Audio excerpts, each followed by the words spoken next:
Hello, everybody, and guess who is with us today? It's engineer Ahmed Radwan. All right, for Hi, people Doaa, who how do are you? not, how are you, engineer Ahmed? Good, good. I just want to, of course, engineer Ahmed has a lot of followership. I mean, he has a lot of people who are following him on LinkedIn, and he is, you can say, like a celebrity right there. I just want to introduce him to people who have not met him yet. And our guest today is highly accomplished continuous improvement professional. Yes. So Engineer Ahmed has an MBA, he's an MBA holder and a certified Lean Six Sigma Master Black Belt, also holding certifications as a PMP, Lean Bronze, and Scrum Master.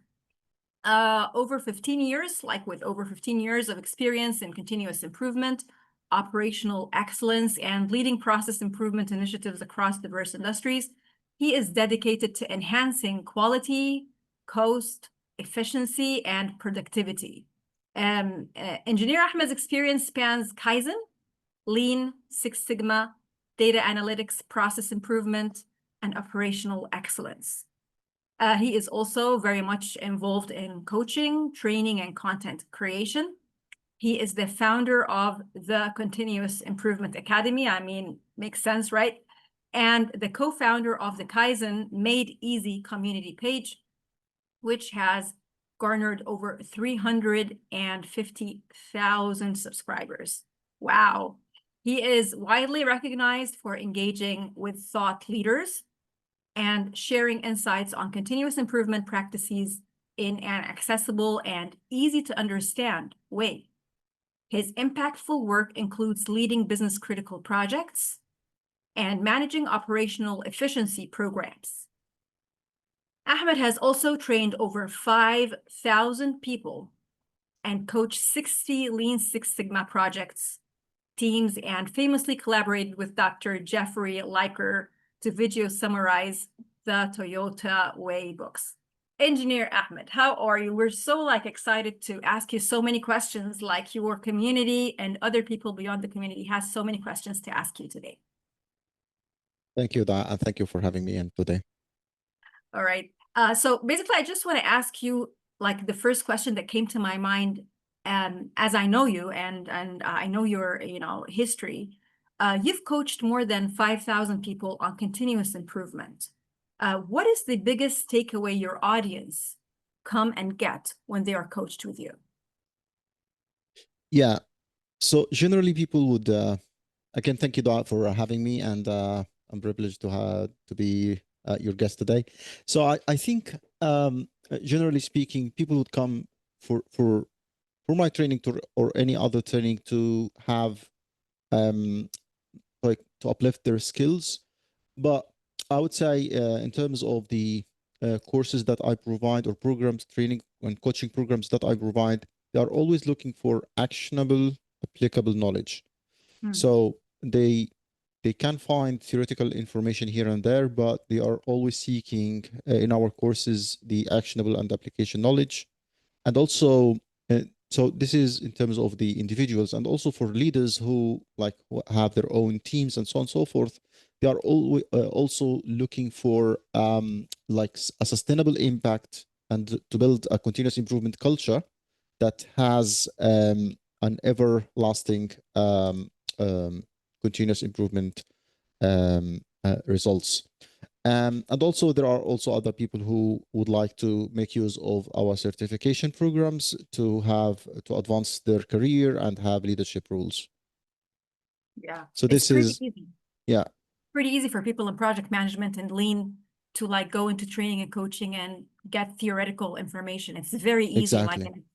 What is the piece that you drop in your training or coaching that makes that piece more practical for your learners?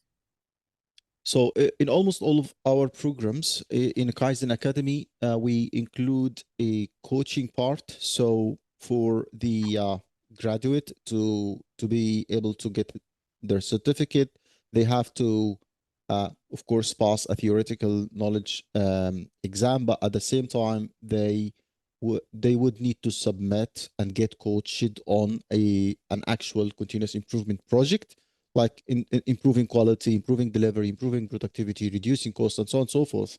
And this is definitely a practical thing that they will Mm, go away with after getting the training.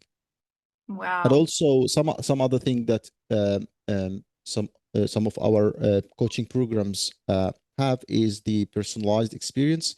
So it's not just like general knowledge for anyone, but we provide personalized coaching for the different scenarios or for the different career path that people have. Wow. So you sort of match the learning progress and learning path to their own professional career Yeah, requirements. yeah, yeah, yeah, yeah. Wow, that's amazing. That's amazing. I should have asked you that question earlier, Engineer Ahmed, but Yeah. why did you choose to specialize in Kaizen and continuous improvement? That's an interesting question. So, first, for people who are not aware that what Kaizen means, Kaizen basically is a Japanese word that means change for the better or continuous improvement. And when I was first introduced to this concept after graduating as an industrial engineer, I I was skeptical first about like these kind of tools and principles. Uh, they made sense, like respecting for people and having continuous improvement, engaging people, and using our minds and um, uh, um, doing like engaging everyone in the organization across the different levels and having cross-functional collaboration. All of these made sense, but when I started to implement it and apply it, what I could see was really you know um, very close to my heart and also close to my mind in terms of the impact that uh, the implementation had on people and also their processes and also on the businesses. So in terms of the people, you could build using the Kaizen philosophy and Kaizen tools, if we can call them like this, how people become more engaged and feel um, very empowered to do their own work and improve it. And also in terms of the process that because of having this kind of engagement with people, they're and they participate to designing their own process. Their process become like more easy, accessible, and also making more sense for them. And eventually, when you couple those together, uh, continuously improving people, continuously improving process, you would have the continuously improving business performance. So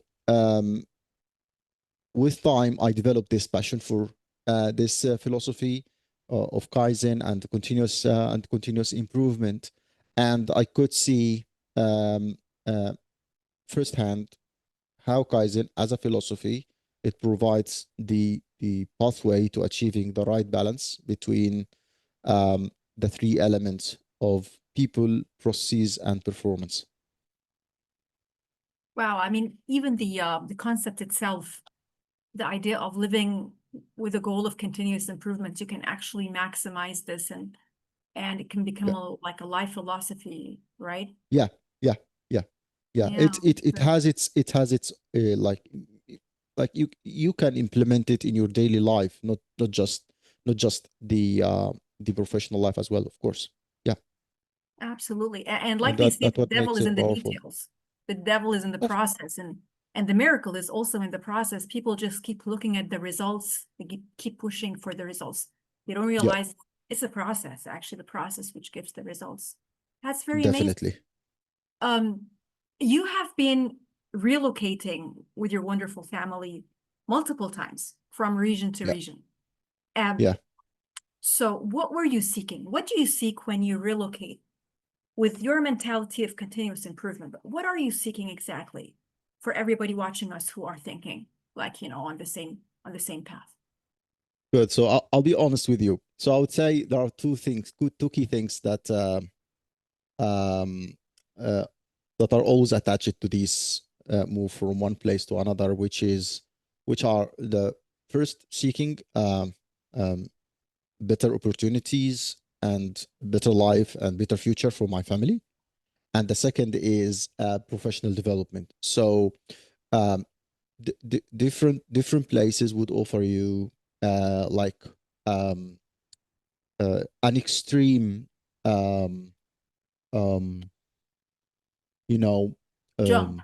fulfilling fulfilling side in terms of, for example, the work, and another one would provide you with a another extreme value of life balance or life. So I'm always trying to find is this right balance between having the the the the, the good future for my family, and at the same time the place that would provide me or with opportunities for professional development. And and always my when I move from one place to another, I always try to find a place that I will be able to provide um, um, more value in terms of how I serve my community, and also how I serve the organizations that I work for. And if I find at a certain point in time, like the the place that I'm living in or the company that I work for, that I'm no longer providing that value, so it's time to find the next opportunity, of course. Yeah, that's the signal, right? Like when you feel like it's becoming, redundant. Nothing is being added, nothing extra is being, there is no stretch. Yeah, yeah, yeah. I wouldn't say redundant, but I would say in terms of like there are things that people would appreciate you doing, but at the Yeah. same time, it's not very fulfilling, like for myself. So if there is no alignment between what the organization would like to have from you and what appreciate from you and what you can provide or Yeah. what you love to provide, so in this case, it might be a good sign, as you said, for you to move. Yeah. Like sometimes you're overqualified. You feel that you Yes. become overqualified for the environment that you're in, and that's the Yeah. short. It sometimes this is the case. Yes. Yes. Yes. Yeah, absolutely. I know what you're saying. Um, so you have huge experiences, like working in the East and West and diverse cultures. You know what East means, West means. What would you say are the biggest differences in the concept of Kaizen, all right, between the West, the Middle East, the Far East? Yeah. Yeah. So first, it's difficult to generalize, like to say like this country Everybody's is different. better in implementing Kaizen or in understanding Kaizen than the others. So I'll try to be you know Fair. uh fair. So what I could find really is that um the company culture is always the driving force rather than the countries. So, for example, a specific multinational company could have the same way of understanding Kaizen or continuous improvement or Lean or Six Sigma or the different operational excellence and business excellence methodologies. And they would adopt this way of Mhm, thinking mhm, across their branches across the world. mhm, mhm. Um, um, and so I would say it's about the company culture more than the countries. And when I say the like what is the company culture, um, um, Kaizen as a concept or as a philosophy, it's I would say it's relatively well documented in textbooks, in lectures, and so on and so Mhm. forth. But the way people interpret it is the tricky part. So some organizations would see, yeah, like I like this and I like the impact. and some organization would say, yeah, I like this, and I like how it is being done. Like I like the process, and I like how it changes the process, and how it changes the culture, and how it changes how people think, right? So you would see some organizations are more oriented to results, and they would like to take the results part out of Kaizen, um, more than caring about people and process. And the other organizations would have the right balance between the cultural aspect and the cultural aspect, people aspect versus the results aspect. And some organizations would be leaning towards the other side, which is the people side. And what I could find, without naming specific countries, is that you like some countries, I could find in different countries that some countries are more balanced in understanding or in adopting the Kaizen philosophy in terms of people versus results, or culture versus the results, more than others. So this is and it's hard to generalize, to be honest, as I said in the beginning. Yeah.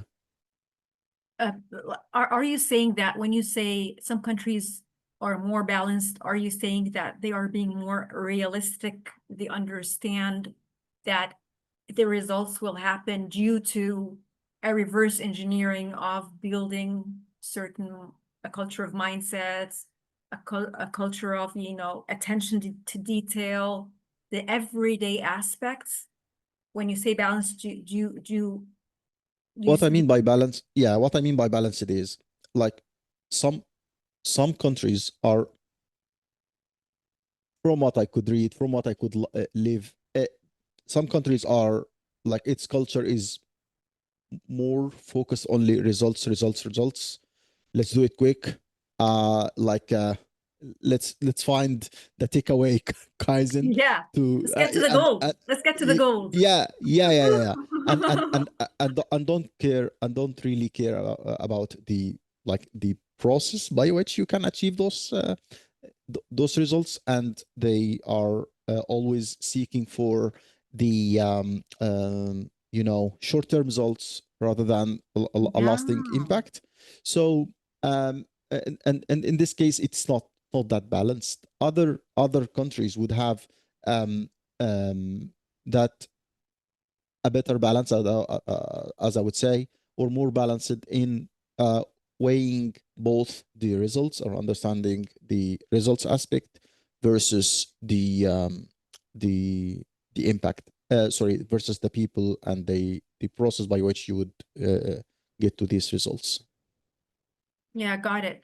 So, Mhm. okay, now people are watching you and they will be listening to what you say as an expert in the field, high-end expert. Now, what would you say, like from the heart? What is a message that you really want to share from the heart to regions or companies or areas where the top management, of course, and the middle management are thinking in that way? Let's get to the goal. Like, where is the goal? Like, what is a message from the heart? Like an honest message that you'd like to share with these people?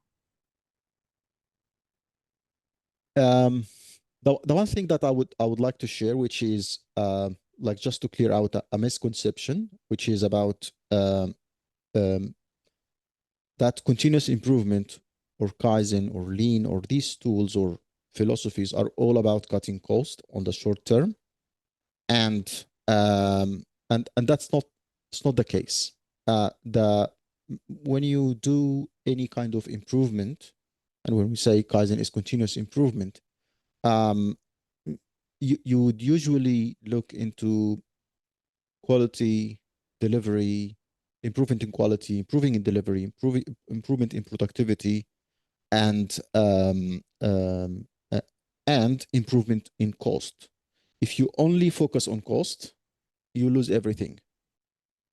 If How? you How? have, for example, just to give you like the simple, brutal, most common Facts. example, yeah. So what some organizations would find it very easy to lay off people to reduce cost, and they will call that lean, or they will call that continuous improvement, Ah, and they will call that Kaizen. Unfortunately, some organizations and consulting organizations, they would call that achieving a lean structure, which is like an oxymoron.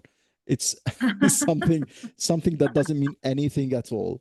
Um, it's if you do that mistake, you wouldn't expect anyone from your organization to be to care any to care about what you do in terms of improving your business or improving your process, because you're not very sincere about it. You're only caring for the short term results.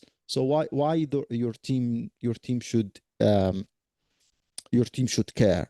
So um, the the the core pillar of, or the core foundation of having a Kaizen culture or continuous improvement culture with a lasting business impact um, uh, is uh, developing your people and making use of their talent. Okay, if you lose that part, yes, you can get short term results, but mm, you will sacrifice the future of your organization, and also of your personal personal personal peace of goal as a mind. leader.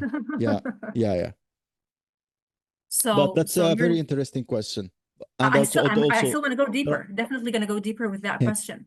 So yeah, it's, there are many sad stories mm, about how people would perceive Kaizen, and then they would do, you know, um, things that don't make any sense, and then they would give it a label, lean label or Kaizen label, unfortunately. do you think that they really, that's the way they perceive it, or do you think that they use it as a mask to do whatever they want to do? Uh, Unfortunately, it's a mix of both. Uh, Mix of both. There are, um, you know, um, some organizations who made use of of these principles and tools, um, such as Kaizen or Lean, and then they will convince management that Kaizen is good. Okay, we all agree to this. It has or it like you can read thousands of you know um, statistics about its impact, which is good. That's the nice part of it. But then they will give some, you know, unsustainable advices, and then they will call it lean. So mm, then what these executives will know about lean is that it's about laying off people or yeah, leaning out their structure. yeah, And in other scenarios, you're right. I've seen this also firsthand, that they will just make use of this, like of these of Kaizen or Lean or Six Sigma as as an excuse to to label, by labeling whatever they do as Kaizen or that's as Kaizen. Lean, and then they would say, "Don't complain about it. It's science." It's science. Oh my, Unfortunately, it's so harsh. uh, That's so true. unfortunately, yeah, yeah, So true. It's going to be like, is it like a reverse relationship for them to get the long-term good quality of this kind of improvement? They also have to take care of the employees, like think of their continuous improvement before yeah, they yeah, get the, yeah, and also there is like the psychological aspect of the of this, because because Lean basically or Lean or Kaizen or these continuous improvement methodologies and philosophies, they always promote engaging people at different levels. yeah, Some executives wouldn't feel very comfortable with this. They want to just The results. Just say, and it should happen without having that headache of people speaking out their mind and sharing their thoughts and their ideas and having this psychological safety in place. So it's a headache for them. So it's rather easier to say, yeah, I'm not against Kaizen, I'm not against continuous Ah, improvement, but let's do it this way. And uh, no one should speak up. So which speaks against itself. I mean, yeah, they're an leaning an, on the oxy, wrong side of lean. an oxymoron, as I said, unfortunately. Oxymoron. Yeah. So are you saying that lean and Six Sigma is long term? Sorry, lean and Kaizen is not short term. It's completely long term. Yeah. Yeah. Yeah. I'm gonna ask you a question because, like, including myself, a lot of people don't really know the depth of this. What is the difference between lean and Kaizen? Like, what is lean? So Kaizen, okay, let's start with lean. So lean basically means um, um, achieving more value for your customers with less waste. Okay. Wow. Okay. So this is basically the philosophy or the idea, and this is done by like identifying your customer value, achieving flow, reducing the waste inside your organization, and understanding that value stream, and then to identify the priorities for improvement and what kind of waste are we looking for in terms of to achieve those priorities and so on and so forth. And this is lean. Kaizen is, I would say, it's not it's mainly a philosophy of continuous improvement by improving everything everywhere every day at at at at at at um at every time. Okay, so it's a general philosophy that applies uh, to individuals, to companies, to organization, to process, to anything. But lean, I would say, it's an attempt to make use of this philosophy and try to make it a kind of it gives a kind of a roadmap Hmm. to achieve that state of continuous and of continuous improvement. And um, all of these principles and tools became interesting to people, and the um, and also like the management schools, organizations that are interested in doing research and development, to understand what is the best practices in improving our operations and so on and so forth. And uh, it, it has always been that organization that people saw as a lighthouse in this area of continuous improvement and operational excellence and quality, which is Toyota. And Uh-huh. because Toyota is well known as a pioneer in quality and operational excellence, many organizations and institutions in the automotive industry and also across all industries started to try to reverse engineer what they do. Mm-hmm. And in terms of, okay, what are the tools that they use, what are the concepts that they adopt, and one of these principles and concepts that they use is, or they adopt, is Kaizen and continuous improvement. Okay, good. And also they try to reverse engineers many tools that Toyota uses, and then they came up with lean as a word that means uh, like as a piece of meat with less waste, basically. Yeah. Yeah. Yeah. So so basically, this is how they identified or they came up with this word lean. But truly, lean is about both, not just about reducing waste, but also maximizing value. So Wow. yeah, so this is basically, I would say, the key uh, uh, difference between the two. It's not like it's not clear cut. There is no clear cut differences because basically lean is dependent on the Kaizen philosophy, and Kaizen Really? philosophy, yeah, yeah, and Kaizen philosophy, like it can be used in the lean world, in other world as well.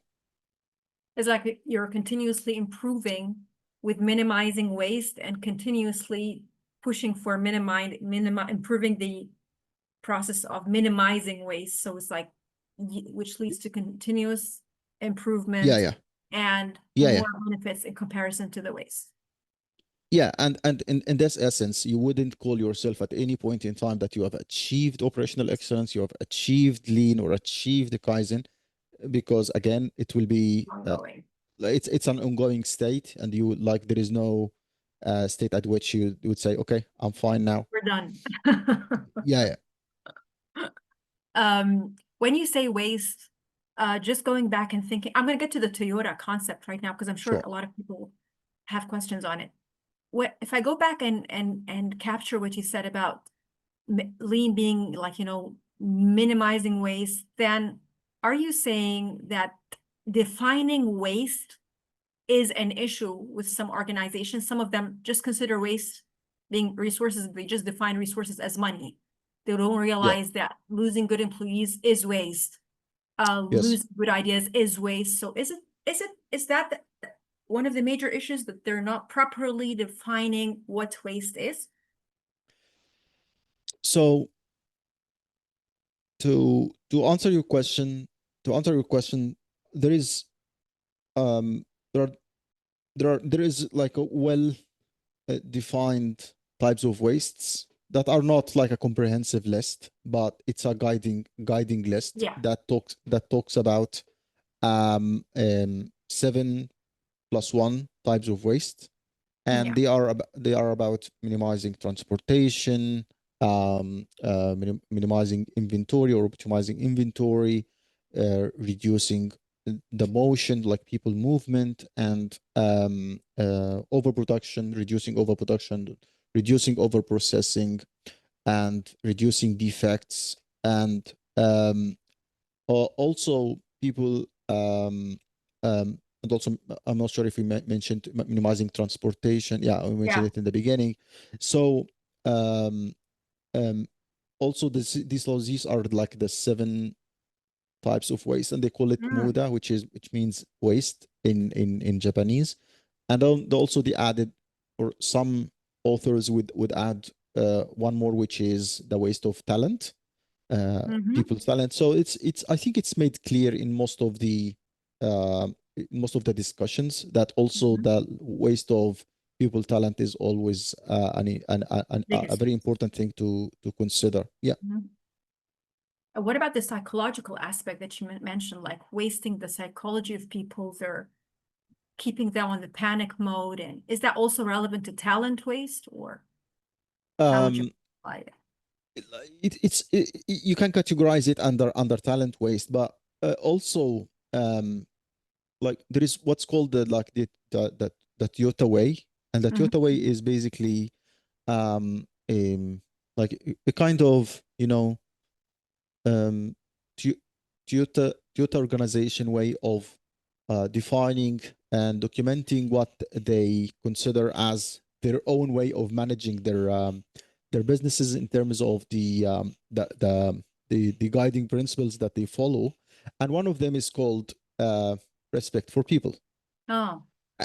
Yeah, and when they say respectful people is not, it does, they don't mean by that respecting for people is that like you would give people a good time, and they would be careless, like they would allow them to be careless, for example, or they don't necessarily need to like be accountable for their mistakes or something like this. No, it's about uh, first allowing people to be engaged, or driving people, or making it a requirement for people to continuously improve their own process, and getting engaged in how the process is being designed, and at Mhm. this and at the same time they would make it as an expectation, so that uh, they would make it as an expectation. So it's not just about when you have a good idea, we're here to listen, but they would make it as a mundane for everyone working within the organization to come up with practical ideas that they can Mhm. share. And then the organization, or as a Toyota as an organization, or similar companies that adopt the same philosophy, would give them the space to Mhm. exercise, implement, make mistakes, and then correct and self-correct. So there is also like a very an interesting and easy to understand principle, which is called the BDCA, Plan, Do, Check, Act. And that interestingly, Toyota got it from, or the Japanese organizations, they got it from Deming, who is Yeah. an American professor, and basically it's about plan to check act is that you plan for something, you say, like you identify a problem, you think this is the good way to do it, and then you do, like you test the concept, you test the hypothesis. If it works, that's good. Like you check the outcome. If it's good, okay, maintain and standardize what you've learned. If it doesn't work, good, repeat the same cycle again, plan again, do again, check again, and then act. So it's an interesting philosophy as well to adopt that principle of, yeah, to allowing for a space for people to try new things and Mhm. make mistakes, and then self-correct.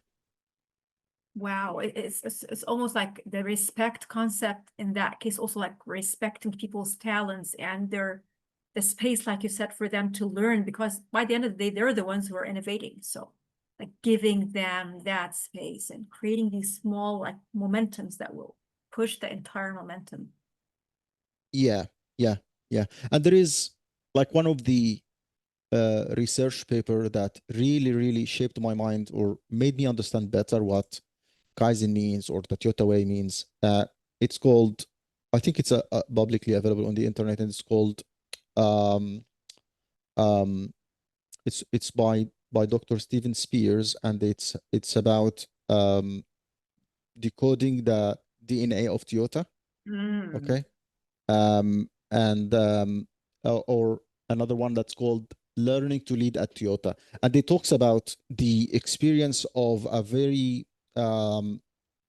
experienced executive who was working in the who used to work in the automotive industry, and he had the opportunity to work for Toyota, and it describes how like how his mindset transformed from being in terms of improving. They are not expecting for that person, or Toyota wasn't expecting, contrary to his mindset, they weren't expecting from that manager to do the improvement or find the improvement opportunities himself. But what they require from him is that he would need to engage the teams and coach them to identify the improvement opportunities. And this way he was able to double trouble double or triple the amount of improvements that he Of managed course. to get out of his teams, compared to the older way of just trying to find out from a distance what Yeah. could what is the best, what is the better way of doing the process. Wow. Yeah. Obviously, like they have something special with the Toyota way. Like what else is so special that really like, uh, I mean, like got your attention with the Toyota way, apart from, these themes of respecting the space to allow this kind of improvement to happen always. Good. So there is an interesting book that you mentioned in the beginning, which is the Toyota Way book, Hmm. and it's by Dr. Jeffrey Liker, and he made this book as a way to, communicate to a wider audience what Toyota Way of leading its business means. And and uh, and in this book, Dr. Jeffrey Liker highlights the um, the 14 principles by which Toyota would manage its own business, and it in the book, Dr. Liker categorizes these principles, the 14 principles and tools, in terms of philosophy, process, people, and problem solving. Okay, and what I really liked about this, going through this book and reading it multiple times, is that it again, talking about my previous like referring back to what I mentioned previously about like finding the right balance between like solving business problems versus having the right mindset and philosophy, and having the procedures well designed in a way that would serve the business, and also the the people aspect of like respecting people, challenging them, and growing them. So and and this is why I really find this the Toyota Way principles as critical for anyone who is interested in learning about continuous improvement, or learning about Toyota, or learning about Kaizen, or learning about any operational excellence tool, because it provides you with or this book or these 14 principles provide you with like with the right mindset to think about improvement by having this right mindset and balance between you know, as I said, philosophy, process, people, and problem solving. And yeah, so this is why I really like um, how Toyota Way was formed, and also the how it was described in Dr. Jeffrey Liker's book about the Toyota Way. And by the way, he has many books on the Toyota Way, but you can start with the anyone who is interested in the topic can start with the Toyota Way Definitely, we're going to be adding 14 the links to this principles. book. Yeah, sure, Wow, sure. it's like he show us how it becomes more of a mindset, a way of living, rather than Yes, just boxing it, or like limiting it to just seeing it as results, which does not work actually if you just think of it that way. yes, definitely. Yes, yes. It's as I said, it's a must-read book for anyone who is interested in adopting continuous improvement in their organization, or seeking to have a lasting impact in their organization. Wow, definitely, it's a must read. We're definitely going to be adding the link to this book. Yeah, So, yeah, and also like one key thing that I am proud of is that I worked with Dr. Jeffrey Liker a couple of years ago whoa, into yeah, into developing like a simplified video tutorials of each of the book's chapter, on how to like into understanding the key principles and tools in every chapter of the book, or in every principle of the book. So also we can also share a link to these video tutorials that would be great. We definitely will be link it sharing to these this links. podcast. Yeah, sure. That would be awesome. Something else that we're definitely going to be sharing is your page on LinkedIn that has a lot of followers. I think you're almost approaching 400,000 people on this page and counting. How do you keep these people engaged? What do you offer them continuously in order to make them come again and learn and be interested, Engineer Ahmed? So thank you for bringing that up. I'd like to first highlight that even though like I was a key founder in Kaizen Made Easy, it has been and still is a team effort, that there are many people who are working in the background to make it happen. But it's a team effort, and I'm also proud to be a key co-founder of Kaizen Made Easy. And on Kaizen Made Easy, we're trying to share um, a high quality, accessible content on Kaizen and on continuous improvement. So what I what like our philosophy to achieving this is that we make sure that whatever we share is first from a um authentic, legit sources, from primary sources, because the internet is full of material that Yeah. might be misleading in many cases. So we try to be very consistent of how we when and how often we post.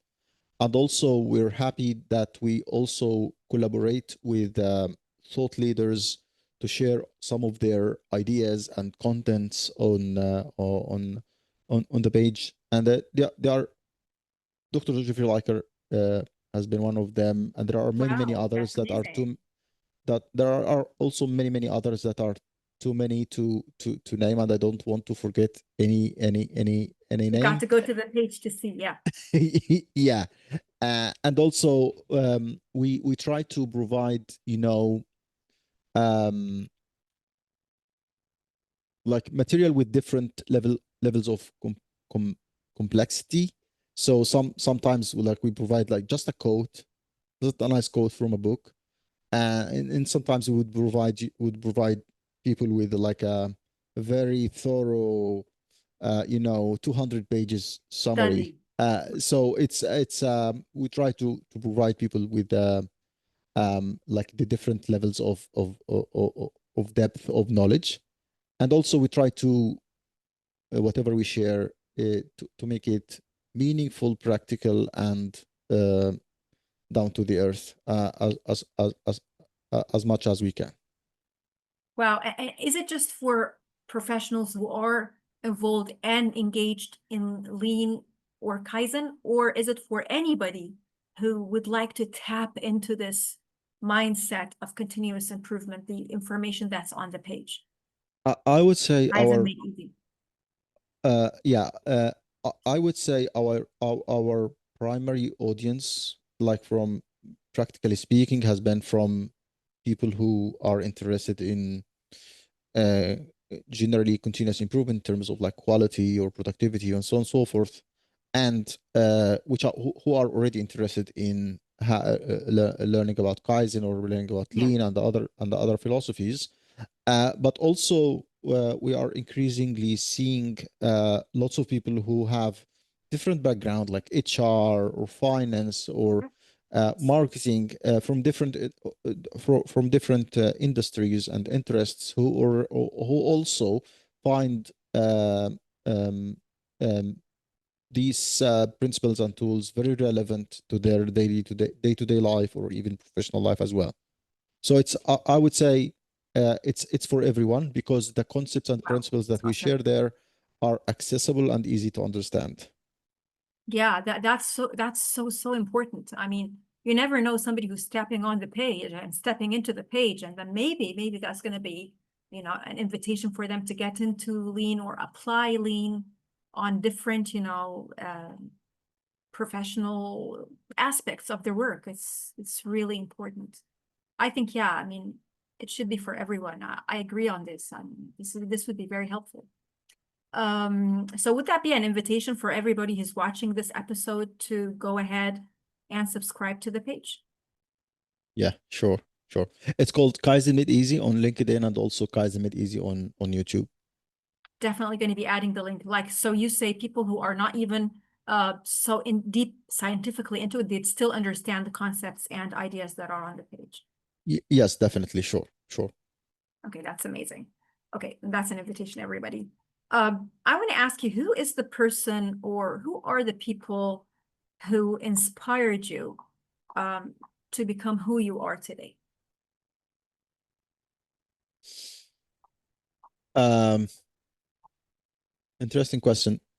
I think I would start with uh, my father, um, who is a medical professor, but at the same time, he has always challenged or made me challenge myself and my capabilities and um, uplift my knowledge and uplift my learning.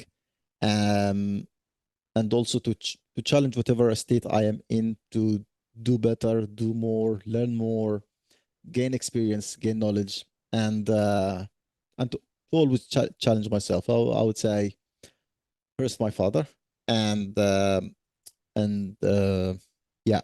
The second is I would say um, um, um, from the like this is I would say from the personal level, but from the professional level, I would like to mention first um, um, Dr. Muhammad Saleh, who is a very like esteemed um, figure in the continuous improvement um, arena or World. field or industry or world. And he guided me a lot, especially through the last 5 years, in shaping my thoughts and shaping my how I navigate the continuous improvement knowledge and theoretical one and practical one, and yeah. So I would like to thank him so much for this. Was he a And university professor? Was he your like who was he? so Dr. Muhammad Saleh is a founder and the leader of Visibility LLC in the United States. He is very well versed, and like I think he has more than 20 years of experience in applying continuous improvement, especially in the medical field, and also so he I think he is both like he is like he's mainly like in the professional field, but also he teaches in the university in the United States. And interestingly, I came across him through like a podcast like this, and or an interview like this, and then I approached him and asked him some questions about like um,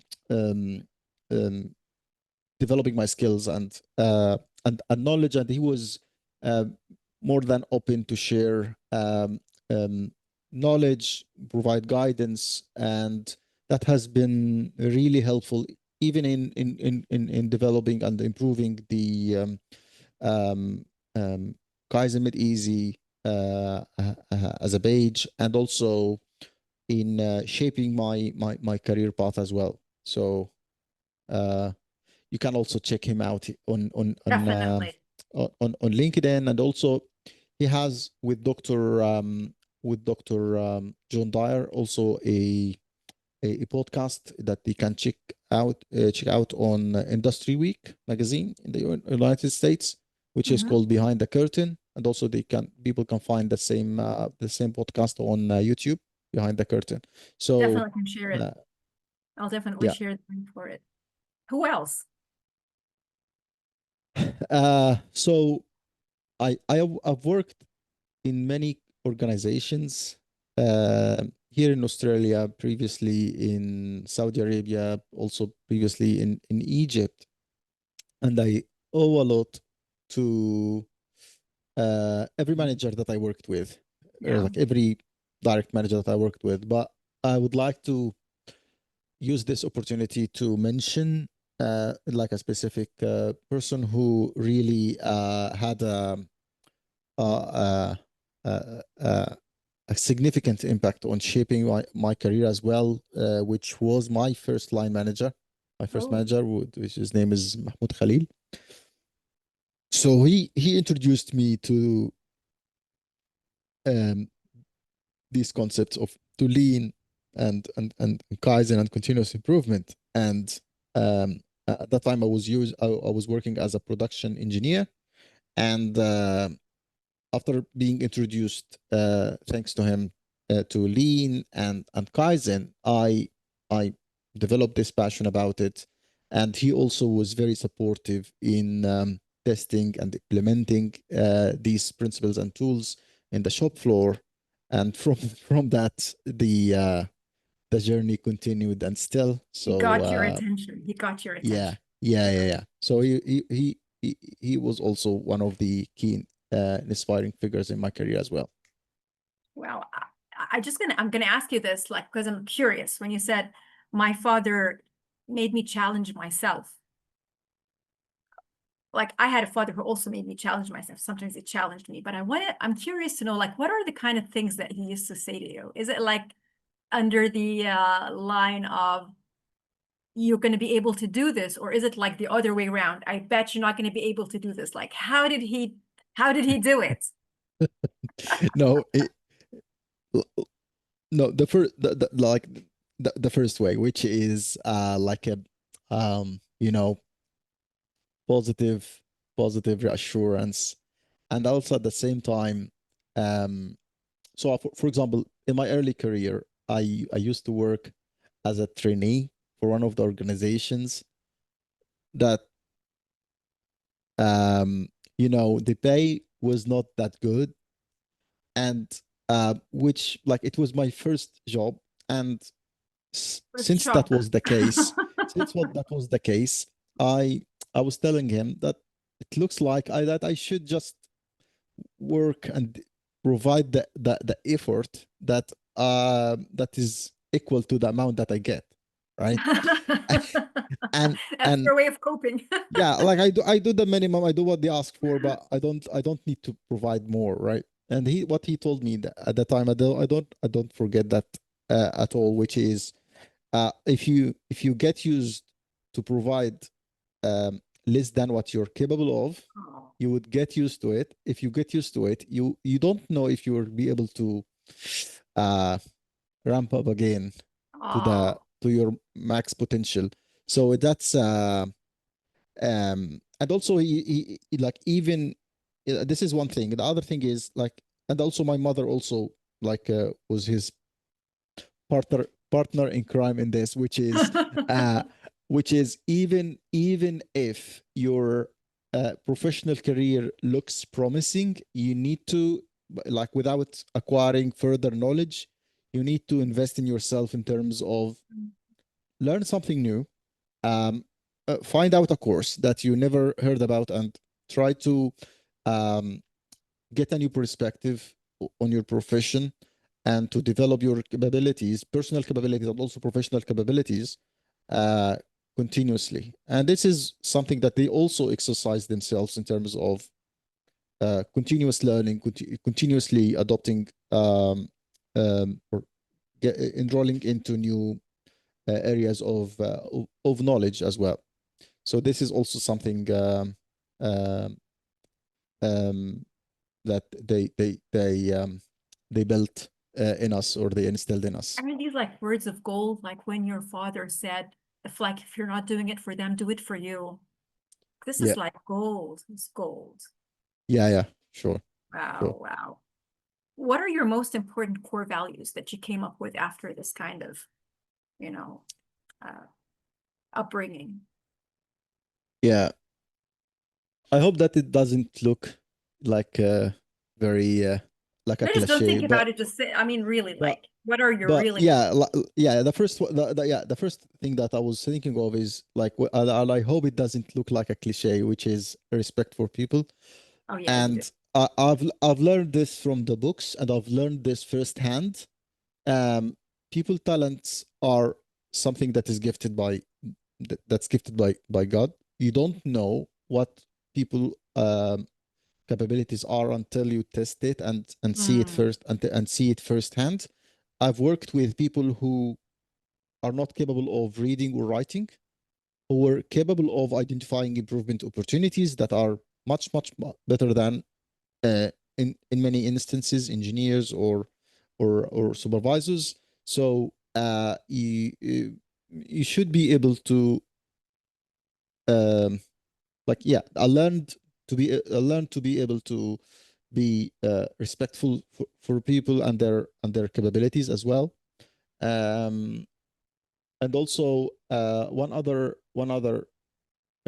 value, which is that also I developed over time, which is really relevant to this one, which is humility. So to approach any problem or any organization or any team with the readiness to learn from them, and understand something different, or understand something that I didn't know before, and to come with this open mind of not assuming and with and the mindset or that I'm ready to learn something new from these teams.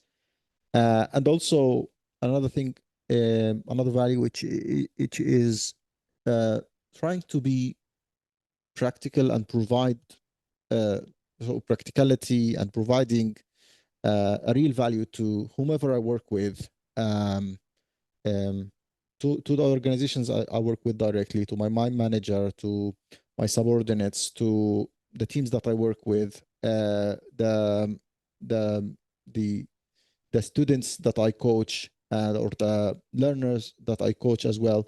So I always try my best to uh, provide more than what people expect, and in a practical and also in a value added way.